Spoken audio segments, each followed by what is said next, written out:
وَدَّ كَثِيرٌ مِّنْ أَهْلِ الْكِتَابِ لَوْ يَرُدُّونَكُم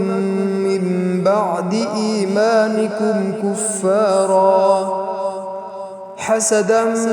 مِّنْ عِندِ أَنفُسِهِم مِّن بَعْدِ مَا تَبَيَّنَ لَهُمُ الْحَقُّ فَاعْفُوا وَاصْفَحُوا حَتَّىٰ يَأْتِيَ اللَّهُ بِأَمْرِهِ إِنَّ اللَّهَ عَلَىٰ كُلِّ شَيْءٍ قَدِيرٌ وَأَقِيمُوا الصَّلَاةَ وَآتُوا الزَّكَاةَ وَمَا تُقَدِّمُوا لِأَنفُسِكُم مِّنْ خَيْرٍ تَجِدُوهُ عِندَ اللَّهِ إِنَّ اللَّهَ بِمَا تَعْمَلُونَ بَصِيرٌ